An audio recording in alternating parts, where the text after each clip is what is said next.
গতকালকের যে ঘটনাটি আমরা দেখেছি ফেসবুকে সোশ্যাল মিডিয়া টোটালি, আসলে সেই বিষয় নিয়ে আপনি এখন কি করতে যাচ্ছেন?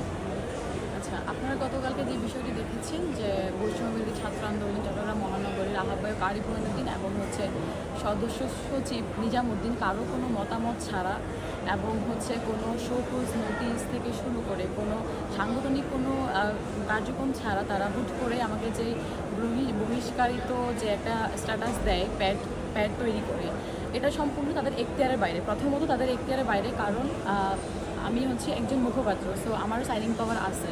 আমাকে যদি বহিষ্কার করার এখতিয়ার থাকে, সেটা একমাত্র কেন্দ্রে যারা এক্সিস্টিং বর্তমানে আছে তাদের এখতিয়ারটা আছে, বা তারা ওই রাইটসটা রাখে। তাও একটা প্রসেসিংয়ে আছে, আমাকে শোকজ করতে হবে, নোটিশ দিতে হবে, আমি তার বিবৃতি দিব, একটা প্রসেসিং আছে, যার সম্পূর্ণ লঙ্ঘন করে তারা যেই এককেন্দ্রিকভাবে তারা যে কাজটি করেছে, তার পরিপ্রেক্ষিতে সেখানে তারা দুইটি বিষয় উল্লেখ করেছে, আমাকে মাদক সেবনকারী এবং অনৈতিক এবং অশ্লীলতা ছড়াছড়ি এই টাইপ কিছু তারা মিন করে যে এই বিবৃতি তারা দিয়েছে।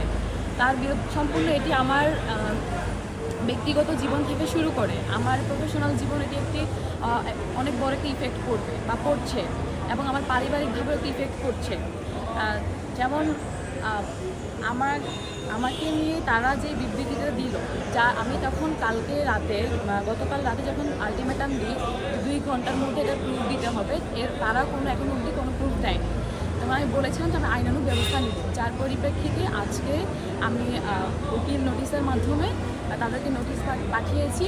এরপর আমি ওইভাবে আইনি ব্যবস্থায় আগাবো। তারা যে এটি বলেছে যে মাদক সেবন এবং অনিয়ন্ত্রিত জীবন, আমার ব্যক্তিগত জীবন নিয়ে প্রশ্ন করার এখতিয়ার বা আমার ব্যক্তিগত জীবন নিয়ে কথা বলার এখতিয়ার তারা রাখে না।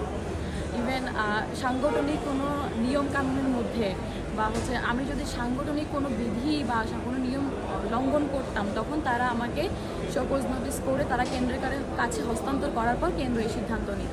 সেখানে তারা যে কাজটি করেছে সম্পূর্ণ তাদের ব্যক্তিগতভাবে করেছে, যার পরিপ্রেক্ষিতে আজকে আমি এই কাজটি নিয়েছি।